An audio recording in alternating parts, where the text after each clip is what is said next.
descriptive statistics ya. Banyaklah yang lain. Dan bila masuk kepada bivariate analysis ni, bivariate analysis, saya just nak share kat you sikit lah ya, sebelum kita pergi pada comparing means ni secara detail. Saya akan tunjuk kat sini. So bivariate ni, dalam analisis bivariate ni, dia bergantung pada DV ya. Dia punya dependent variable. So kalau dependent variables you, ia adalah merupakan categorical. Okay. So selalunya kita akan proceed buat chi-square. Chi-square ni saya tengok dalam jadual dah belajar kan dengan Dr. Aisyah kan. Chi-square. Chi-square ni bila you ada DVU categorical. Tapi kalau DVU numerical, you ada dua choice numerical. Bergantung pada you punya IV ya. Kalau you punya DVU adalah numerical, kita tengok you punya IV ya, IV. IVU kalau numerical, you akan gunakan test correlation ya.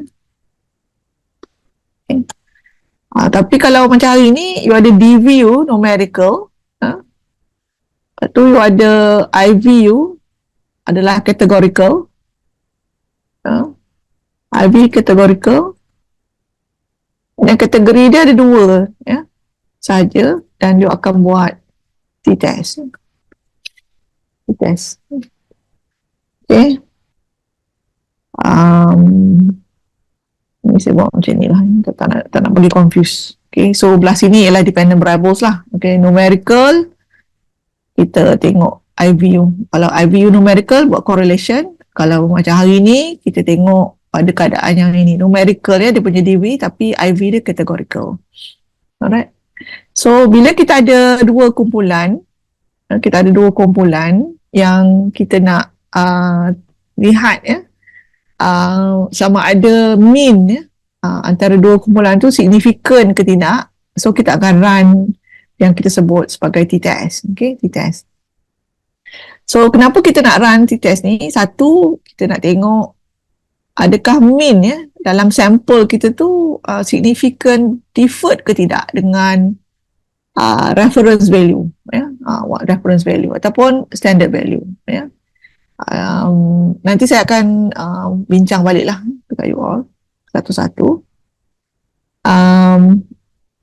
Untuk yang pertama ni ialah saya bagi contoh kalau dalam kelas macam kelas you all ni, dia tu saya nak tengok you punya serum kolesterol ya, serum kolesterol saya ambil lah, saya sampel kan, katalah 40 orang saya sampel, ambil serum kolesterol, saya pergi makmal hantar you punya sampel blood tu, dan saya ada data dan saya tengok you punya mean bacaan ya, the mean of the readings ya. So katalah dalam mean tu ya, saya dapat bacaan dia ialah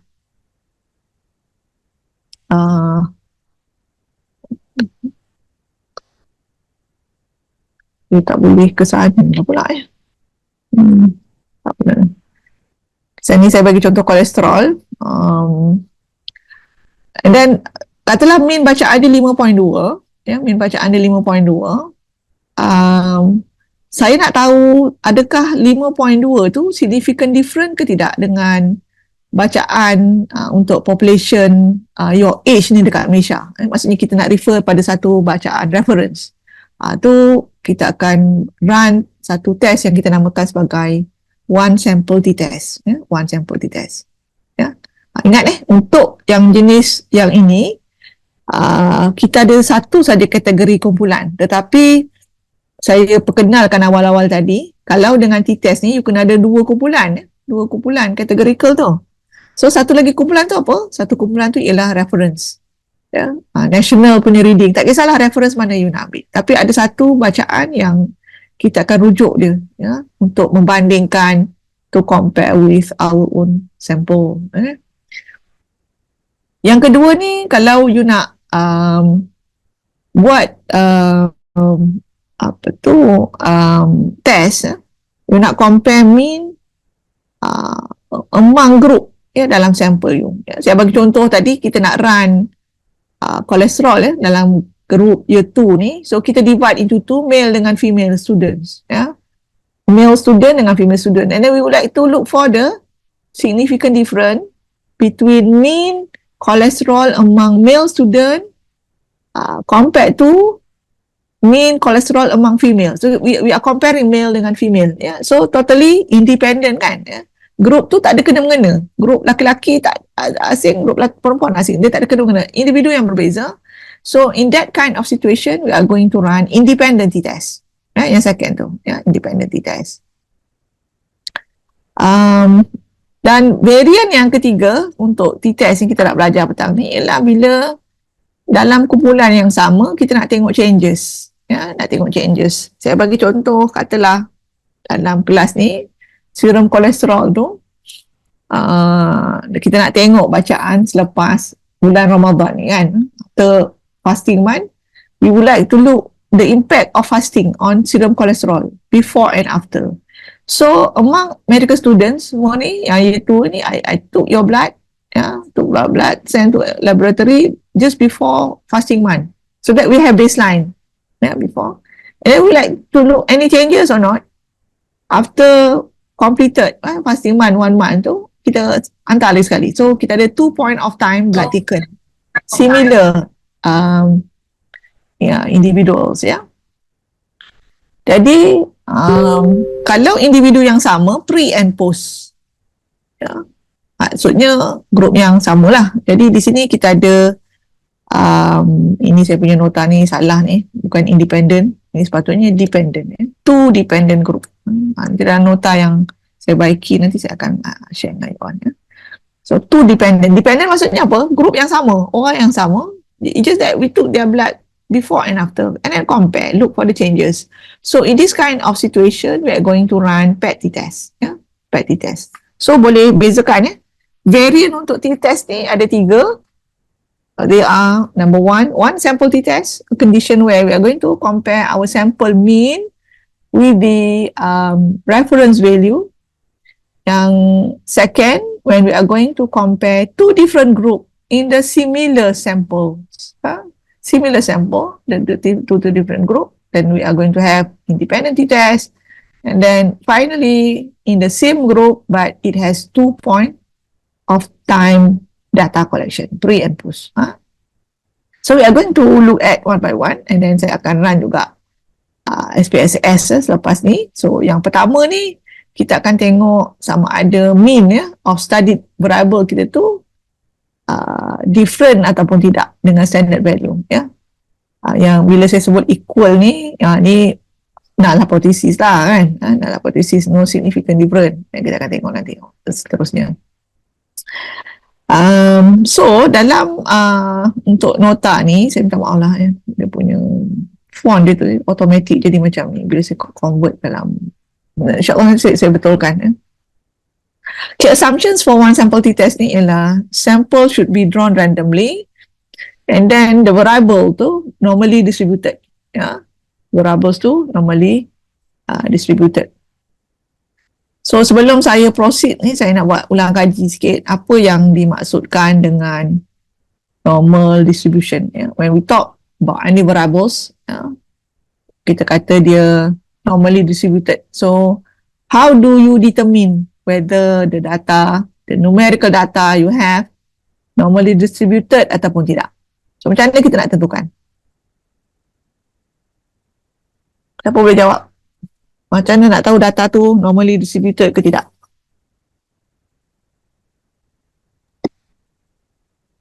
Kau tak saya panggil seorang-seorang? Excuse me, doctor. Yeah. Is it through a normality test?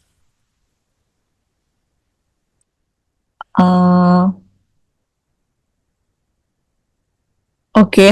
How do you determine? Through the normality test?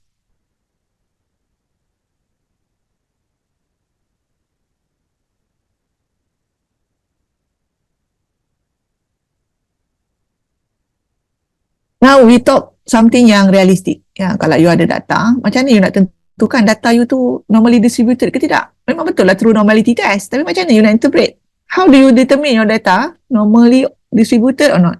It depends on the graph that we use, right, doctor? Let's say we are using a bell-shaped graph, and then if the graph is uh, evenly distributed on the both sides, the left and right, and then it is considered a Okay. In general, we can divide it into two, yeah, graphical and numerical.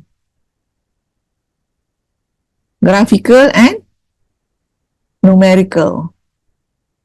So graphical, like what you said lah, yeah, bell shape, normal distribution. When you look at your data, you see, but that one's very crude, yeah. Basically, based on graph. Apart from apa tu normally distributed tu, bell shape, yeah. Apa lagi kalau graphical?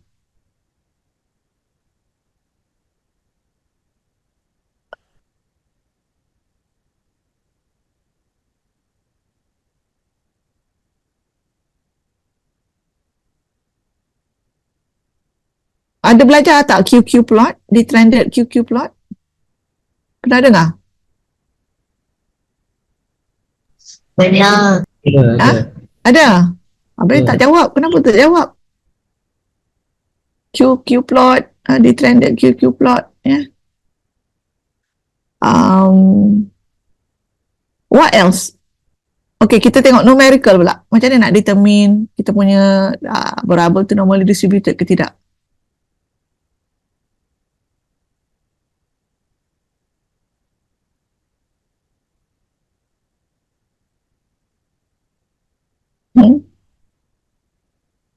Macam mana ni? Dah belajar belum ni? On normally distribution ke tidak ni? Sebab nanti kalau you present your result nanti, your study, your project tu kan, akan tanya, macam mana you determine data you normally distributed ke tidak?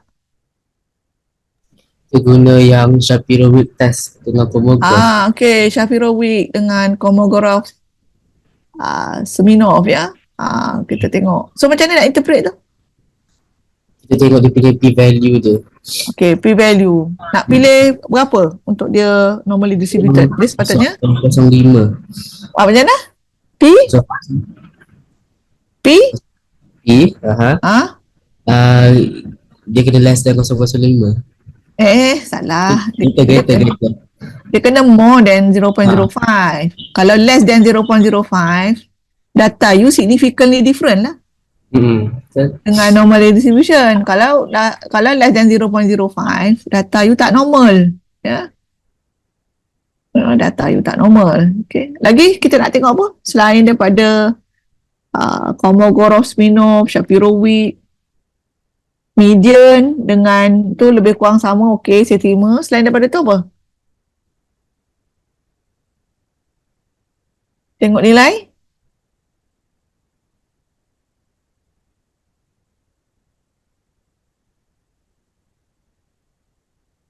Tak ada dalam nota. Kita tengok nilai. Ketosis kan? Banyak ketosis dengan kita tengok skewness.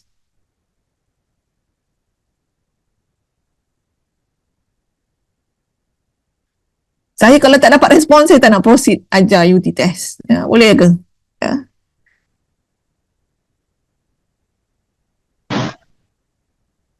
Buka lah gambar video ni, at least saya tahu saya bercakap dengan you all kan. Cuba buka, kan nak belajar, bukannya you nak duduk something yang berbeza kan. Cuba buka video ni so that I can interact dengan you, so that you can understand better ya. Ada reason kenapa saya nak you faham data tu normally distributed, macam mana nak tentukan, because you are going to utilize the similar knowledge, not only during year 2 but also during your 4th year nanti ya. Dan juga dalam exam akan keluar macam mana you nak tentukan data you normally distributed ke tidak. Okay.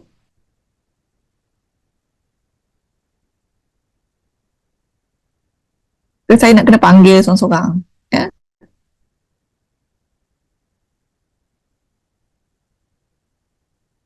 Okay, Syarifah ada? Ada, Doktor. Okay, apa lagi?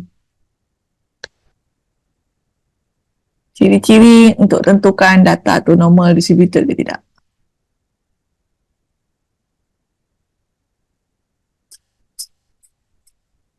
Cuba ulang balik tadi kita sebut apa? Macam mana nak tentukan data normally distributed ke tidak? Terus ada QQ plot tu. Aha. Lalu graphical guna bell shape. Lagi?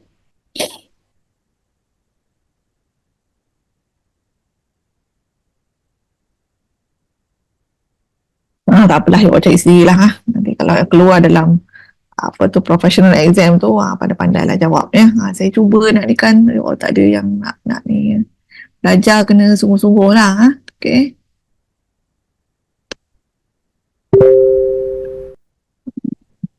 Saya sebenarnya if possible saya nak buat face to face ya. Tapi kalau buat face to face pun sebahagian you all pun kena buat online juga ya. Tu sebab saya change semua pergi online sebab saya nak interact dengan semua orang ya.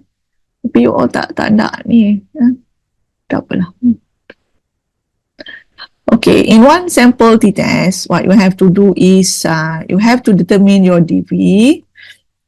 Which one is your DV? So your DV should be a numerical and normality distributed, so that you have at least 5 characteristics. What are they? The graphical, you have the histogram or graph, followed the bell-shaped distribution. Number 2, you have to look at QQ plot. It should be distributed along the straight line. The observed and expected value should be run on the similar straight line. And then you have QQ plot. The QQ plot should randomly distributed along the line, and they should not follow specific trend like U-shape or like J-shape or inverted U. If they follows that kind of distribution, means that your data not normally distributed. And then you look at the numbers, the P values for Shapiro-Wilk and Kolmogorov-Smirnov. Bila kita nak tengok Kolmogorov-Smirnov, usually bila your sample size less than 50. And then bila masa kita nak tengok Shapiro-Wilk, if you have sample size more than 50, more than 100, then better you look for the P from Shapiro-Wilk. And the P value should more than 0.05 for your data to be normally distributed. If P that less than 0.05 means that your data not normally distributed. There is a significant difference, the distribution of your data compared to the normal distribution. So nak pilih yang mana? Actually ada salah satu pun dah okey. Dah ada salah satu pun dah okey. Tetapi basically based on amalannya, kita akan tengok beberapa ciri lah. Kalau satu-satu kebanyakannya tak normal, then you look for which one yang normal one. Okay? Sebab by default kita cuba anggap data tu normally distributed. Okay, untuk one sample t-test, reference value ni should be known lah kalau you nak compare. Saya bagi contoh, kalau serum kolesterol, reference value-nya, let's say that national 4.8. So reference value known lah 4.8. Dan kita tengok pula kita punya sample. Kalau sample kita 5.2, so 5.2 we are comparing with 4.8 the reference value. Then kita tengok step dia,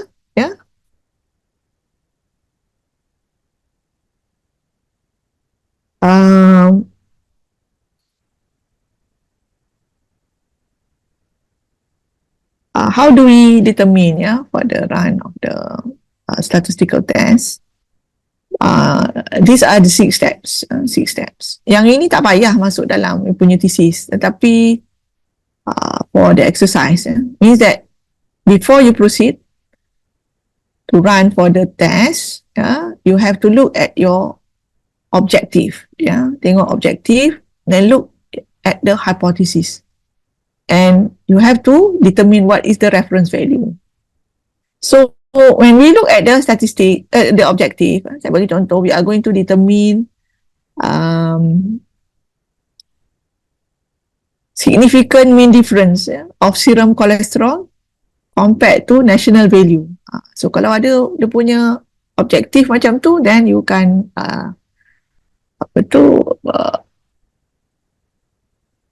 run one sample t-test ni.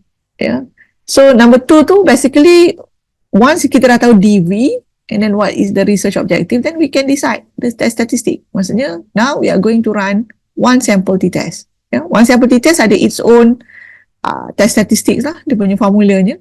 But sekarang ni sebab dah guna SPSS, yang statistik tu kita dah tak pakai dah lah. Walaupun dalam SPSS sebenarnya dia gunakan that statistics lah to determine. And then you have to select the value for alpha. By default, alpha of type 1 error ni is 0.05. And then we are going to determine the corresponding critical value.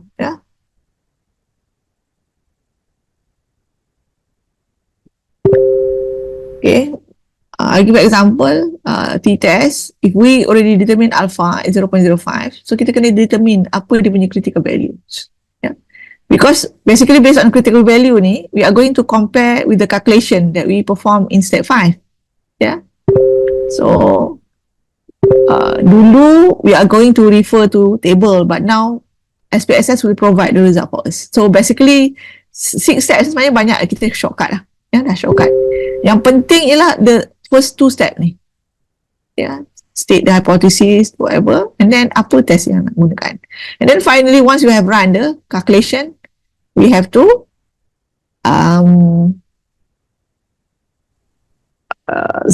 conclude. Ni bukan state the calculation ni, state the conclusion ni. State the conclusion. Whether null hypothesis rejected or not rejected. If null hypothesis rejected means that you are going to conclude with the alternative hypothesis. Okay. So saya bagi contoh, dalam contoh nota ni, we would like to determine whether the height of the student in the class significantly different or not compared to certain reference value, certain reference values. So macam mana kita nak run? So first, sebelum kita boleh run one sample t-test tu, kita kena run test for normality lah. You click analyze, descriptive statistic, explore. Explore. So once you click explore, SPSS akan bagi option lah, few option. Nanti kita akan run tengok sekejap lepas ni nanti. Ni dia akan bagi nilai mean lah. Dekat di sini dia akan bagi you nilai standard deviation, skewness dengan kurtosis. Di sini ada 2 school of thought sebenarnya nak tengok kalau misalkan normally distributed ke tidak. But at your level you just look at skewness lah, level of skewness dengan kurtosis. Ni ialah Kolmogorov dengan Shapiro-Wilk. Alright. So yang kita sebut P tu tadi, yang ini nilai sig ni, significant sig. So bila kita tengok table tu tak ada P kan kat sini. So kat mana nak tengok tu? Tengok dekat sini. SIG ni. Right. Kalau less than 0.05 tak bagus lah. Kita kena look for more than 0.05. Okay. So katalah saya run yang contoh tadi tu, yang ini mean height dekat kelas tu sama tak dengan reference value 172. Katalah 172 ni standard national. Macam mana dapat 172 reference lah, kita buat literature. So macam mana kita nak letakkan dia punya null hypothesis. So mu equal to 172. 172 cm ni ialah 172 tu ialah dia punya reference value. Alternative mu not equal to. So ni cara how do we write lah pada hypothesis. This is the test statistic that I mentioned earlier. No need for you to memorize because SPSS will calculate for you. we have x bar minus mu over s over square root of n. Yeah? So if alpha 0.05, yeah, dengan degree of freedom total of n, yeah, n 55. So the degree of freedom n minus 1, we have 54. So berapa critical value? Ni table yang I mention lah. Ni zaman dulu masa I was medical student, we have to look at the table like this. Yeah. So if 54, kita boleh carilah dekat bawah tu degree of freedom 54 is about kalau two tail, ya, 0.2 is about 2, yeah? Value dia 2, itu critical value. So, saya tunjukkan lah, saya tak boleh nak yang ini, ya. Two tails, kita anggap hypothesis to two tails. Then we run one sample t-test. You click analyze, compare mean, one sample t-test.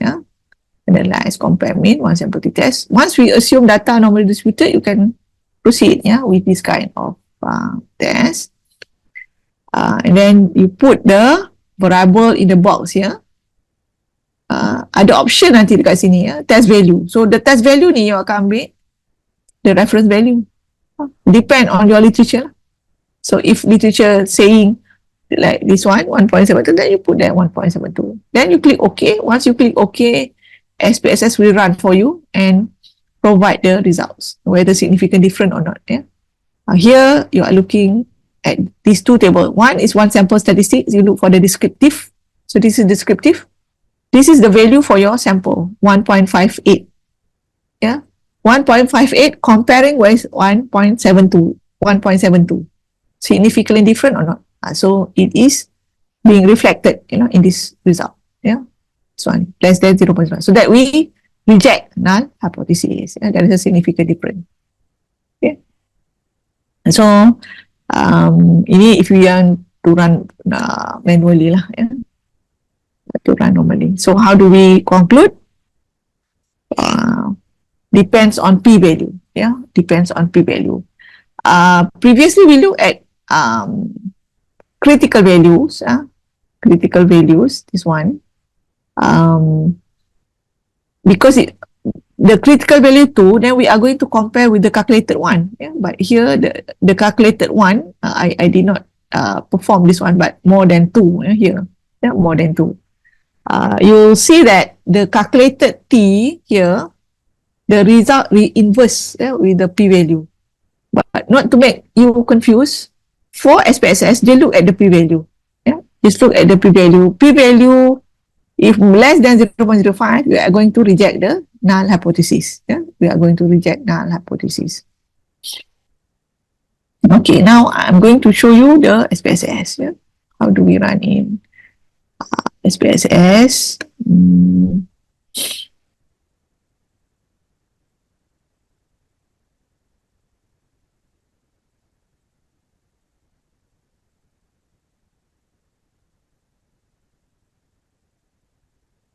Okay, can you see my screen now?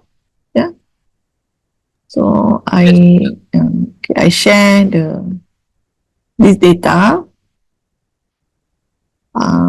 Look at this one, BMI. Let's say that I have data. I run research to find out the relationship between BMI and nicotine addiction. Yeah, nicotine product addiction. So here I have about 64 respondents, and then I have BMI. This is the first BMI. This is actually second BMI. The nicotine product is actually defined by here. Yeah. 1 vaping only, 2 smoking only, 3 vaping and smoking, 4 none. Yeah. Okay. And then we have BMI, and then this is what I said. This is BMI2. BMI2.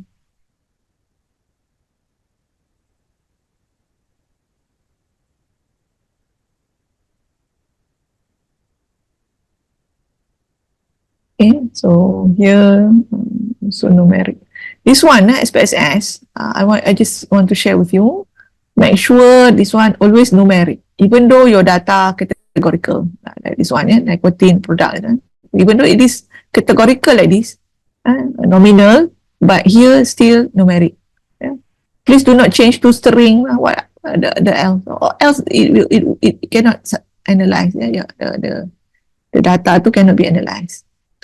So let's say that I want to compare the BMI for this group with the reference value. Yeah, let's say that the reference value is 24.5. Sorry. See that. Read it first. Okay, let's say that the value 24.5. I forgot. I thought this is Excel. No? Excel we can just type. So let's say that the reference value 24.5.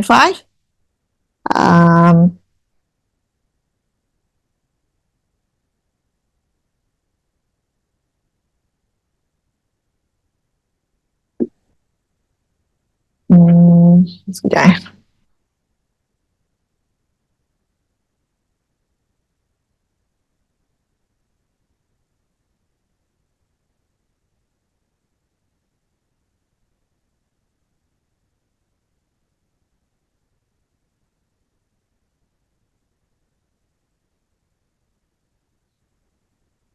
Okay, 24.5. So, ni kita ada punya BMI. So, macam mana kita nak run one sample t-test ni? So, ikut step lah tadi. You ada step 1 Okay, step 1, what is the research objective ataupun research hypothesis? So, we would like to determine mean significant difference of mean between sample and the reference value. So, kita punya null hypothesis, there is no significant difference between mean sample and reference value. Yeah.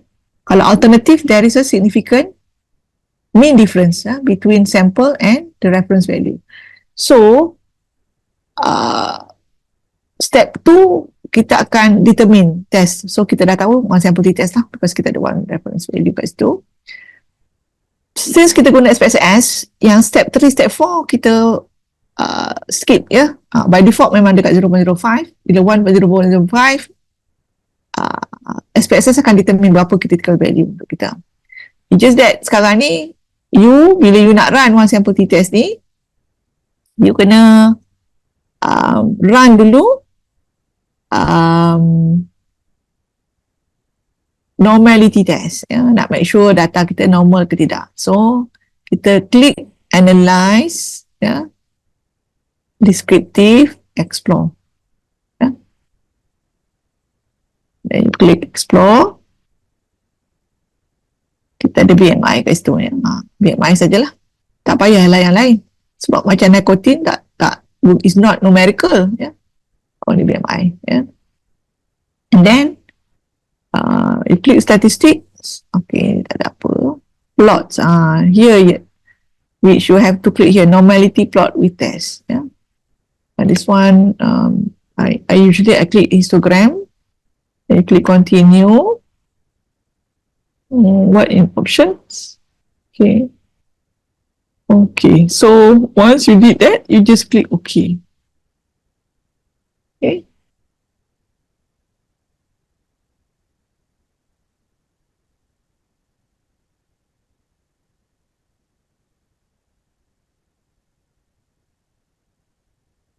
Yeah, so this is the result for the normality test. You know, I'll share the data and notes in the with your class rep or in Putra Blast. But I saw in Putra Blast not many notes there. But together with one way ANOVA. Tomorrow one way ANOVA. So this is the mean. And then how do we determine? You look first, okay. Kolmogorov-Shapiro-Wilk. If you look at Shapiro-Wilk, it's normally distributed. But Kolmogorov, less than 0.05. So how do you interpret? So the interpretation would be either both more than 0.05 or either one. So like here, even though one of the test more than 0.05, you still can assume your data normally distributed. So this is the histogram. Histogram. It is not recommended, you just solely depend on your eyes, to determine it is following the histogram or not. I'm going to show you later on how you can compare the sample with the actual normal distribution after this. Okay, another graphical is this one, the normal QQ plot that I mentioned, the expected and observed value. It runs through the straight line like this. Yeah. So showing that data normal distributed. And this is the detrended QQ plot. It should be randomly distributed throughout this line. Normally distributed. It has non-specific character, J shape or inverted U. If it either inverted U or J shape, then your data is not normally distributed. Okay, this is just a box plot. Alright, so I mentioned just now how you can have your histogram with the background information of the normal distribution. So what you can do is that you click graph, and then you click histogram. You click histogram. So you click BMI to this variable, and then you click here, display normal curve. Okay. So if you click this option, then you click OK, then Spss will provide you the new histogram with the reference of this one, normal distribution. So you look here, it has what? The reference with the normal distribution. So that easier for you to make comparison of the actual normal distribution with your data. Compared to the earlier one, this one. This one, it's difficult for us to decide. So if you have some reference, then you can have. Okay. Any question so far? So now we still just to explore the data before we run one sample t-test. Now, I'm going to show you how do we run again one sample t-test. Remember, our reference value for BMI is 24.5. 24.5. So you click analyze, compare mean. Compare mean, and then you have one sample t-test. Okay, one sample t-test. Then you click BMI here into the test variables. Test variables. Here where you have to insert the reference value 24.5. This one. And then here, if you wish to estimate the effect size, this is quite advanced, but I just leave it. If any one of you would like to know more, then I can explain. But if no, we just stop at this point. You just put here test value here 24.5 as a reference value. Then you click OK. Once you click OK, so this is the result for one sample t-test. For the BMI in my data. So you look here, the mean value 24.57. This is our sample. This is our sample. And then this is the standard deviation. 24.57 compared to 24.5. Then you can imagine very small the difference. That's why it is not significant. So when you look at one sample t-test here, two-sided, 0.8. So it is not significant. Means that there is no significant difference between your sample mean of BMI compared to the reference value. So we do not reject null hypothesis. There is no significant difference. Okay. So that's all for one sample t-test. One sample t-test. So I stop sharing this one first. We are going to have the notes again. Now we move on. Any question?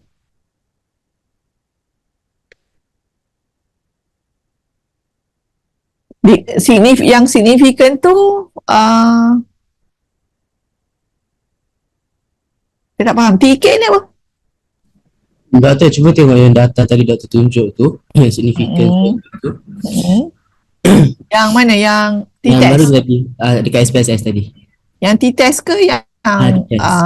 normality test? T-test. T-test. Sekejap ya. Saya stop share ni sekejap.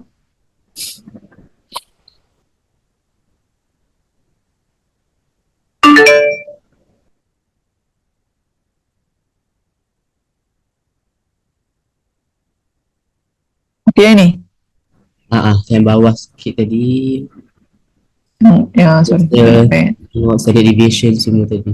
Ni. Significance tu kan, nak tengok one sided tu macam kita nak decide. Oh, macam mana nak decide one-sided, two-sided. Ah. Okay, one-sided, two-sided ni, kita yang decide as a researcher.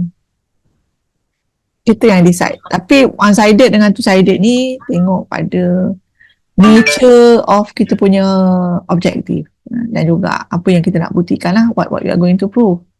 Give example macam ni, kalau saya sebut on BMI ya, BMI male dengan female. In general, physiologically, range of BMI among males higher compared to female, right? Betul tak? Physiologically. Sebab build laki-laki besar and then badan dia pun berat ya, banding perempuan. So physiologically, male always higher dia punya BMI compared to female. Jadi kalau dalam biology, ataupun saya bagi contoh hemoglobin, always female lower ataupun male higher compared to female. If persistently in physiologically showing only one group always higher compared to the others, so in that situation your hypothesis should be one tail, means that only one direction. Tak boleh you tak boleh terima kalau lelaki lebih rendah daripada perempuan ya, sebab dia bertentangan dengan fisiologi, so kita tak terima walaupun signifikan ya, faham tak? Jadi dalam konteks tu kita akan pilih one tail. Tapi kalau saya bagi contoh income, boleh tak laki-laki tinggi compared to perempuan? Boleh kan? Boleh tak perempuan income dia tinggi dari laki-laki? Boleh juga. Jadi kalau dalam situasi macam tu, it can assume that two conditions can be acceptable so that we can proceed with two-sided. Faham tak? Ya? So ini depend on you lah. But then by default, dalam SPSS, dia dulu punya SPSS lah, dia akan bagi two-tail. Biasanya dia akan bagi two-sided. Kalau you punya hypothesis tu one-sided, you kena refer pada table. You ingat tadi table yang saya tunjuk tadi, ada one tail, satu tail, two tail tu kan? Tu bergantung pada konteks lah. You nak tengok macam mana. So you tengok balik dalam you punya project study you, sesuai untuk two tail ataupun one tail. Kalau memang two tail, so you let it be lah. Let it be. Maksudnya you can assume dua-dua either or yang lebih tinggi compared to the others. Tapi kalau memang hanya satu group saja always higher compared to the others, then you have to assume one tail. Saya bagi contoh satu lagi, kalau smoking kan, smoking dengan lung cancer. Ya, smoking dengan lung cancer. Basically based on evidence. Lagi banyak orang termokok, lagi tinggi risk dia untuk develop lung cancer kan. Dia ada dose response relationship kat situ. Boleh tak? Jadi, orang lagi sikit mokok, lagi tinggi risk dia dapat lung cancer. Very unlikely, betul tak? Walaupun possible. Ya, walaupun possible. But in that condition, because of other factors, because sekarang ni dah tahu lung cancer not necessarily sebab smoking saja, mungkin sebab asbestos, mungkin sebab radon, mungkin sebab radiation, mungkin sebab perkara lain. Jadi walaupun dalam contoh tu smoking dengan lung cancer tu lebih logik kalau kita guna one tail, but then because of the evidence yang menunjukkan not only smoking yang boleh menyebabkan lung cancer, ada sebab-sebab lain, then other factors kita boleh terima, maka the two tail is also acceptable. One pill mungkin tak berapa tepat, because cause for the lung cancer is not only due to smoking. Ni tu contoh lah. Ni yang saya sebut tadi, dia bergantung pada konteks. Bergantung pada konteks. Okay, saya jawab soalan siapa tadi ni tanya ni tentang Jawab doktor. okay, macam mana nak determine. Ni tengok konteks lah. Okay. Kita tengok balik pada kita punya nota. Mana nota saya tadi? Tutup.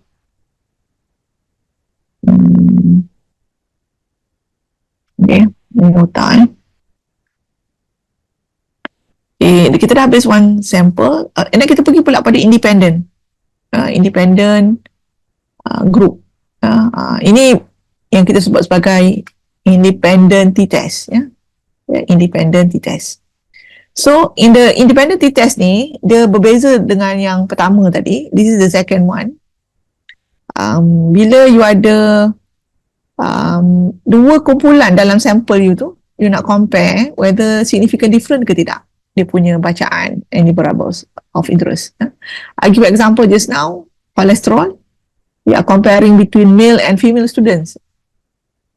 So male and female, they are not connected to each other, they are not related. Means that when we run t-test, we have to run independent t-test. Conditions that need to be fulfilled include random, normally distributed. Another assumption is this one, equal variance. If this assumption violated, we have to recalculate the DF, degree of freedom. So I'm going to show you how we are going to determine this. Don't worry. Okay. Now, for independent t-test, we should have data for both group, and then by right, you should have appropriate sample size lah. If sample size is unequal, we have to calculate for the pool variance, But this one, no need for you to worry, because Spss will do it for us. It's just that for us to look at some of the result on how we are going to interpret this independent t-test. Then similar like the one sample t-test just now, you have to test for the normality. Test for the normality. And then we have to compare the mean value. And then here, as I mentioned earlier, we have to assume this one, equal variance. We have to assume equal variance. And we have to look at the living test. In case if the sample size for both group not equal, then we look at the living test. And living test is compulsory for us to determine which p-value that we need to interpret for the independent test. Step in hypothesis testing, similar, step 1 until step 6, So the most important one would be step 1 and step 2. Here I give example. This is one tail. How do I know one tail? Because this symbol, more and equal, less than. Means that only one. But if in two tail, here the symbol will be equal, and then this is not equal. Means that they can take both, higher or lower for the alternative. So this is the statistic quite long. No need for you to memorize. Spss will do for us. And then this is the output. Output in the Spss. I'm going to run with you with our data. This is if we are going to calculate manually. So I'm going to skip that. So I'm going to run the Spss just now. So we have this is the output. I go back to the this one, the data. Okay. So let's say that I have in this data, I would like to know the nicotine 2 is among those who addicted to nicotine and cigarette in one group, and those who do not consume nicotine at all, in another group. So I have for nicotine 2 here, yes, no, the distribution, yes, no. Okay.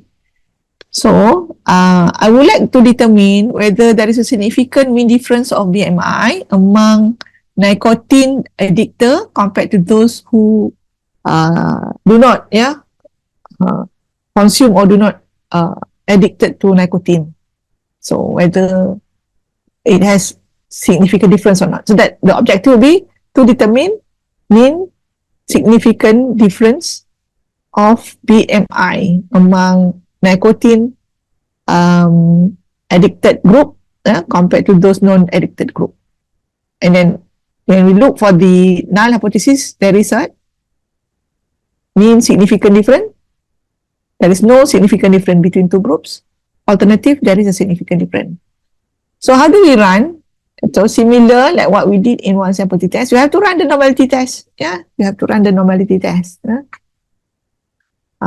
Similar like what we did. So we know that the result is normally distributed, and we can proceed with independent t-test. So how do we run independent t-test? You click analyze, compare mean, and then you choose independent sample t-test. And just now we have what? One sample t-test. Now you have independent sample t-test. So here you have to put the BMI, and then for grouping variable, you click nicotine 2. Nicotine 2, grouping variable. Then we have to define group. Click define group.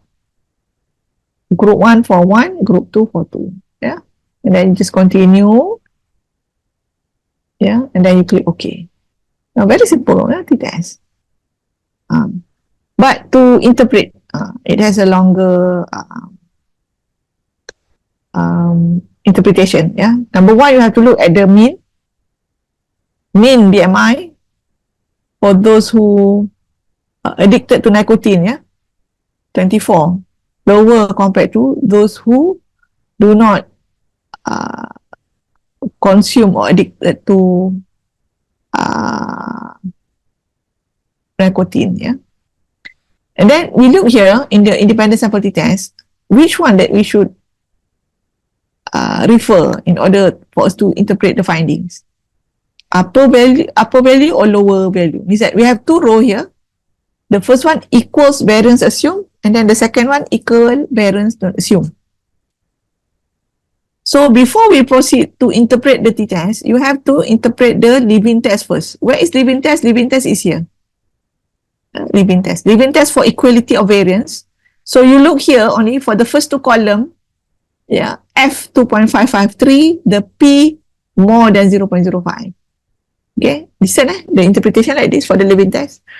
If P value, the significant value for leaving test more than 0.05 means we assume variance equal. So equal variance assume. If P more than 0.05. But if you have P here for leaving test less than 0.05, we have to assume the variance not equal or equal variance not assumed.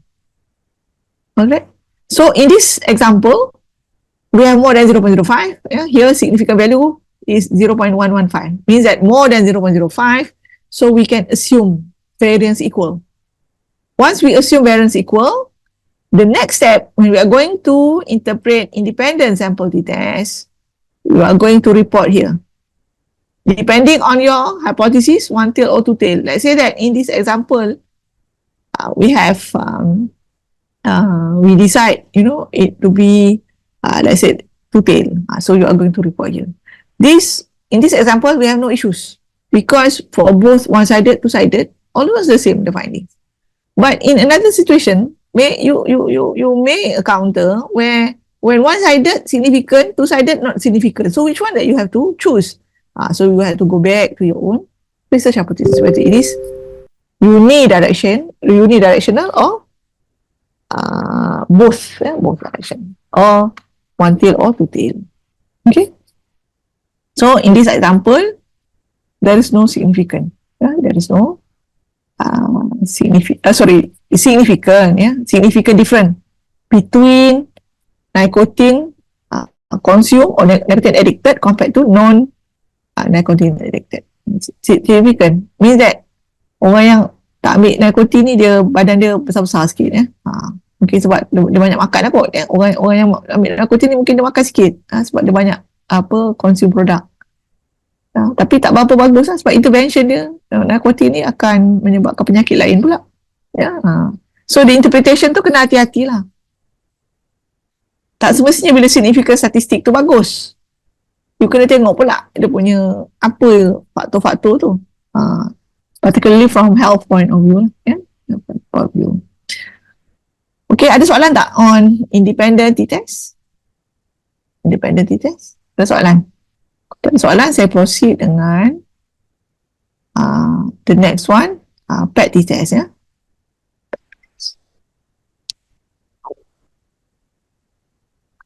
Okay, so in PET t-test, ni yang saya betulkan tadi, salah. Dia sepatutnya dependent group. To determine whether changes of mean into dependent group differ significantly. Ni, you ada satu group ya, or dua group terpulang ya. Kemungkinan concurrent, control and intervention. Ni kita nak tengok pre and post ya, pre and post. Okay. Usually PET test ni we do this kind of analysis when we have interventional. Give example like what I did mention at early of our lecture, impact of Ramadan fasting month on BMI. Yeah. Then you have pre and post. Then you look compared to the baseline whether there is a significant changes or not. So conditions, the assumptions for the test will be the data from a random sample, measurements are independent, and the difference value. Yeah, the pre and post the changes value. If you run the normality test, it should be normally distributed. Yeah. Okay. This one I just I just want to show you why we cannot use independent test if you have data the similar person pre and post. Yeah, the design that's similar. Here in this note it's actually I illustrate lah. If we try to use independent test, but we have a similar person, so that we may sample different person pre and post, which may provide us inaccurate findings. Inaccurate findings. So back to our discussion on PET test. Check the normality. Then we have to determine the PET data. Similar like one sample t-test and PET, independent t-test. Hypothesis testing also consists of 6 steps. Step 1 until step 6. And then this is the symbol, the delta, the changes pre and post. The mean difference equal to 0, the mean difference not equal to 0 for the alternative. So this is the statistic. Don't worry, the statistic SPSS will calculate for us. And then we are going to calculate. And then we can determine whether it's significant or not significant. So I hope that all of you have SPSS with you. Do you all have SPSS with you? Yes, doctor. Yes. Okay, can you just take photo my data now? Then we can enter together. Yeah, you can try at your own laptop. Yeah, together. So this is okay. You take photo for the data. Then now we are going to key in. Have you all done? Take the photo, or you can screenshot in your laptop. Yeah. So okay, can I proceed? Yes, doctor. Okay.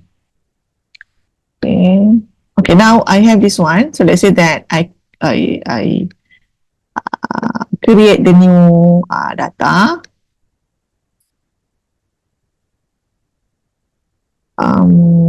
Okay, now I just put here pre then here post, post, and then measure both scale, okay, numeric, okay. Then we go to the data view, we post.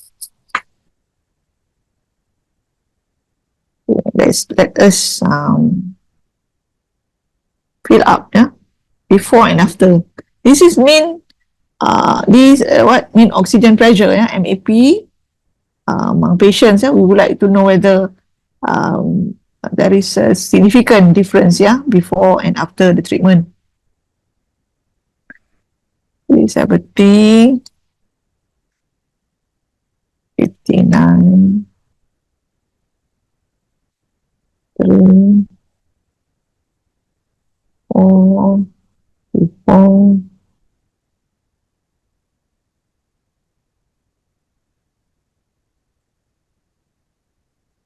58, 64, 43.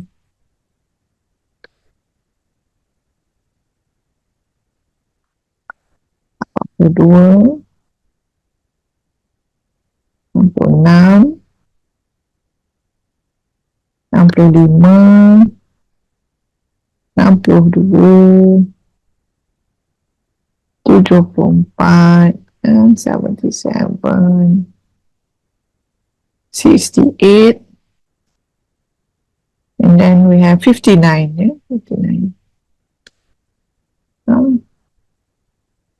So first of all, you have to determine the normality test, yeah, whether the change is significant, different or not. So what you have to do is that we have a function of compute to know for the difference, yeah. Compute variables, yeah. So here I put here as a difference, yeah. Difference post, pre-post. So we have, let's say that post, sorry, post minus pre. Okay. So this is the new variables, and you just click OK. So we put underscore. Okay, we have the new variables. Yeah, this is the changes, yeah, the changes pre and post. So we have to run the normality test to look whether the changes significant different or not. You click explore and the difference. Oh, we cannot proceed because we did not change here. Yeah, it should be scale. So we run again. Analyze, explore. This one, yeah. Difference pre-post, we put into a dependent list. Plots, normality plot with test, histogram. You click continue. Okay. Now, Spss provide us result, the normality test for the changes. So you look here, Shapiro week both are more than 0.05. Then you can look, almost the shape, even though there is one there, but almost in a straight line, so that you can assume your data normally distributed. Yeah. Now we are going to run PET test. So how do we run? So you click analyze, compare mean, and this one PET sample test. So here we have variable 1, variable 2, so that you just plug in the pre and then post. Okay, and then you click options. I think not much here. Bootstrap on it. Okay, so you just click OK. So now you already have the result for PET test. PET test here, whether one-sided, two-sided, up to you. So in our example, I think I just take it, as the let's say that one tail, because I just want to have some increment, if result show reduction, I assume it is not significant. So up to you. But if we are going to have two tail, then you are going to report here 0.02. If one tail, 0.01. Okay, so this is the how do we run PET test. I want you to aware that for the PET test, the data side by side, because you have to remember the number 1, 2, 3, 4, 5 here, the numbers representing one patient. Representing one patient. So for PET, usually they have two different variables side by side like this. Means that this is one point of time followed by another point of time. Then we are looking for the difference. It's similar. Means that they are related, dependent test. But in my example earlier, this one, BMI. BMI. It has only what? One BMI here. BMI. You ignore this one, but because this time we have two groups. Independently, we look the BMI between nicotine addicted and non-nicotine addicted. So here, when we run the chi-square, the t-test, we have only one column. It's not two column like PET test, because each one representing one individual patient. So each individual, they have their own BMI. And then whether they smoke or vape or not, smoking or vaping. But just now, same respondent, but at different point of time. So that how you are going to arrange, database in SPSS should be related to your objective. Means that what test that you are going to run. You cannot assume all run or we have to key in like this. No, not necessary. But just remember for PET samples, you must have, all those pre and post in one row. Means that they have a different column. But this one, they have a similar column. Okay. Any question related to one sample t-test?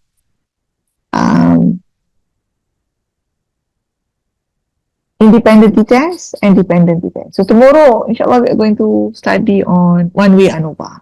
One-way ANOVA. If you want to check whether you understood or not, all those facts, you can look at your own data. If you have already collected your data, your study, what you can do is that you can have some dummy or some data, hypothetical data for 10 person. Then you just fill up the questionnaire, then you just click on SPSS, then try to run. Then you can have a feeling, how you are going to run your test afterwards. So just remember, if you have DV, numerical, your IV categorical, then you can run t-test. But which type of t-test that you should choose depend on specific objective that you are looking for. So you have one sample t-test, you have independent t-test, and then you have PET t-test. Okay, very simple, direct to the point. Okay.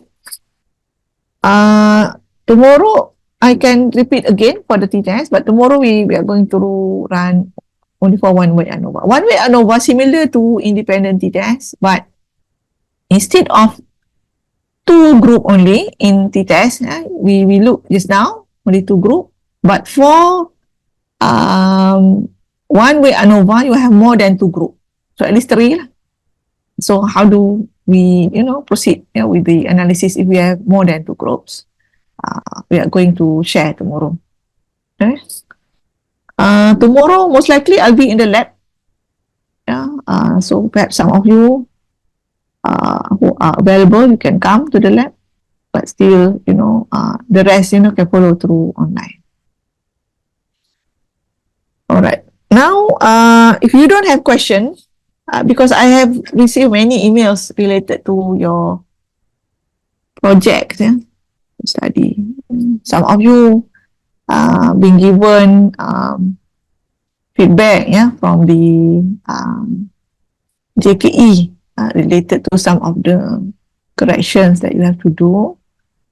So perhaps if you want to share with me today, you can ask questions and then I can share. And then the rest I think can just listen if you want to. But if you don't have any question, you can leave the class. No worries.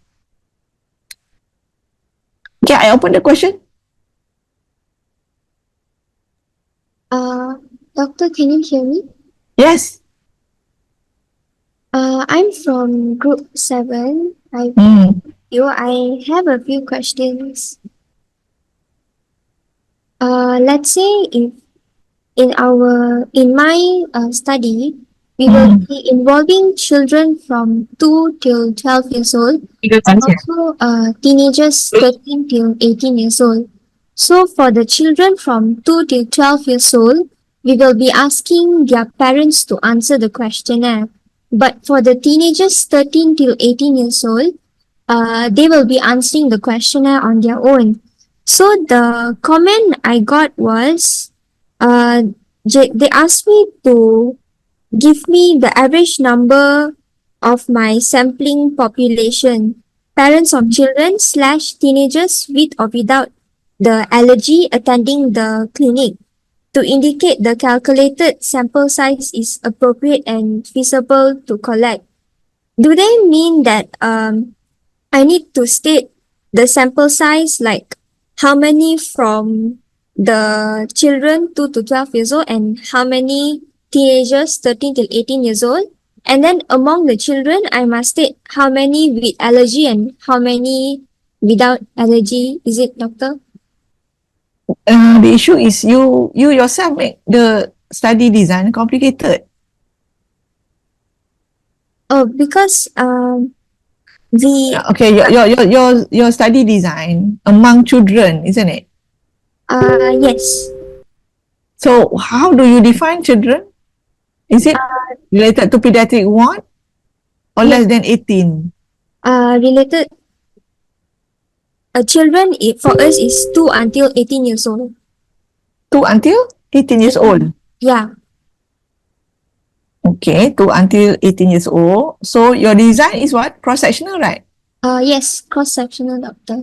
So cross-sectional means that all patients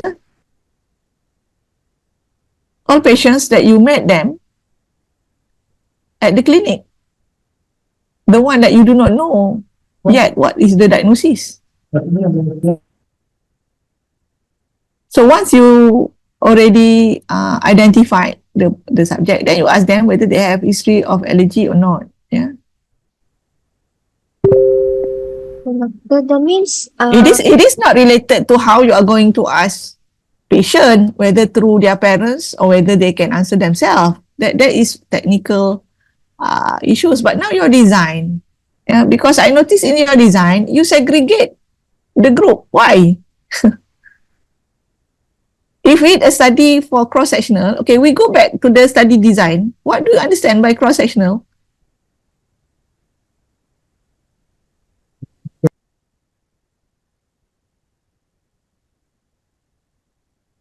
Can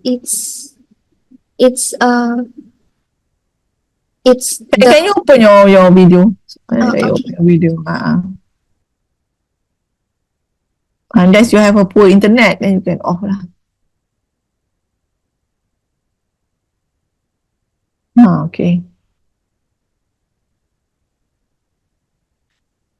Okay, we have study design cross-sectional. So can you explain to me what do you understand by cross-sectional? Because I don't understand why you segregate the group, the healthy, allergy. Why? In my opinion, if we just have the cross-sectional, means that you do not know yet what is the findings. I give example, if we would like to determine the prevalence of diabetes in Bandar Baru Wangi, so the participants that will involve in the study is someone that we do not know yet whether they have diabetes or not. I will not segregate them, diabetes and non-diabetes. Oh, because the purpose of our study is to determine the quality of life, to compare the quality of life of children with house dust mite allergy and also without the house dust mite allergy. So, Okay, no worries. In my opinion, at the first glance, you do not know yet whether they have allergy or not, right? Once you interview them, then you know whether they have allergy or not. So your inclusion and exclusion criteria, in my opinion, at the first screening, should all patients attending to the clinics. So I give example, daily clinic, let's say that you have 10 doctors. Each doctor will see how many patients? 50. Let's say that 50. 10 clinics, 10 rooms. So in one day, they are going to look at least 500 in one day. So if you are going to calculate the potential number of patients, 500 times 5, 2005 in 1 week. But in 1 month times 4, so you have 1,000. So in 1 month, you have 1,000 patients, eligible to be counted to be as a potential participants.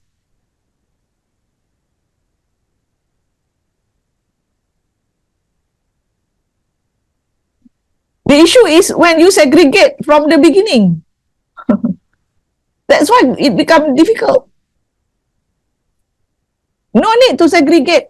All of the study design that you show me in your document are wrong. Go back to the basic. If it cross-sectional, means that no need for you to segregate at the early period or at the initial start. Unless you are going to do case control or cohort.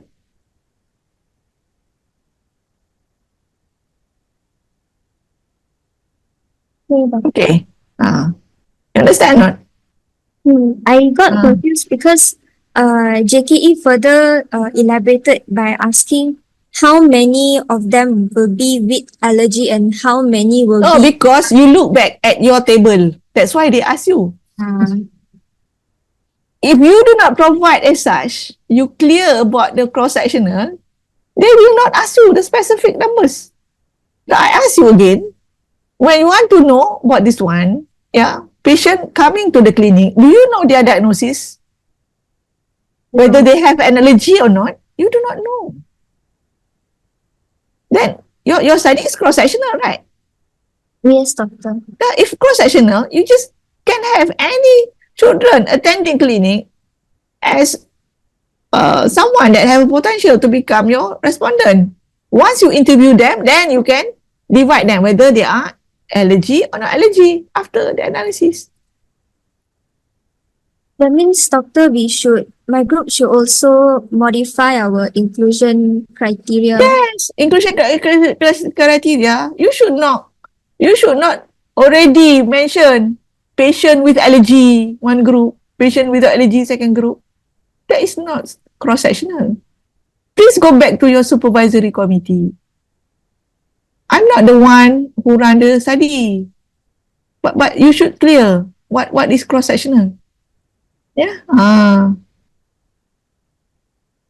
Your study cross-sectional should not be segregated from the beginning, or else you become confused.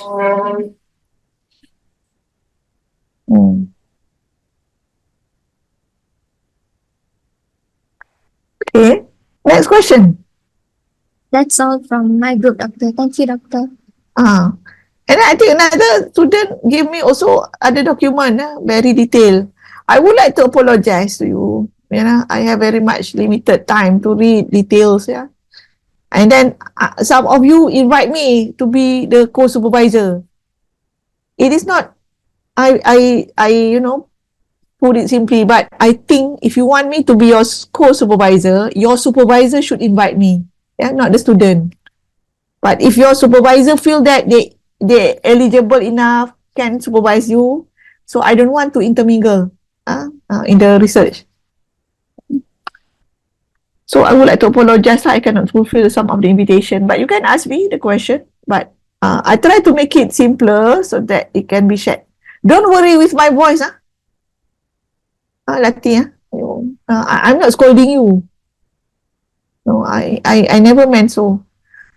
But it's just that somehow my voice like this. Some student, feel that I'm so garang, but I'm not that garang. Yeah. I try to make as such so that you realize, at which part that you should improve rather than I give everything. Now, do you realize which part that you have to improve? You know, right? It is actually your study very simple, but because of you design as such, it become complicated. It is not because of type of interview, but because of the selection of participants. All right. If you still don't understand, you can come to computer lab tomorrow. Okay, other question?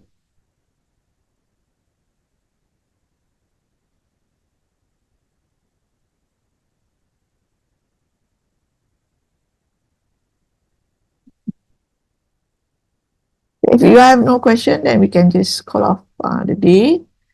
Inshallah, we are going to meet tomorrow, for the 1 week ANOVA. But if you have any question related to chi-square, you don't understand, also you can ask. And for your information, for bivariate analysis in medicine, usually we run chi-square, quite common. T-test, 1 week ANOVA, not that common compared to chi-square, because in medicine, we usually deal with patients. And as a doctor, usually we care whether patient okay or not okay. The categorical variables. You do not bother whether their blood pressure reduced 2 millimeter mercury, 5 millimeter mercury, all those numerical variables. We do not, look at the very detail as such. We just would like to know whether our patient well controlled or not controlled, poorly controlled, something like that. So that it become the categorical variable. So if categorical variable, usually you have your data to be analyzed through chi-square rather than t-test or correlation. But some of the data also can be, analyzed through the test. Yeah. So now I hope that all of you are clear, which type of analysis that you're going to proceed. All right. Thank you very much for your kind attention throughout the class. Inshallah, we are going to meet again tomorrow in afternoon, for 1 week ANOVA. Okay, thank you very much. Assalamualaikum warahmatullahi wabarakatuh. Thank you, Thank Doctor. you, Doctor. Thank you, Doctor. Most welcome. Thank you, Doctor.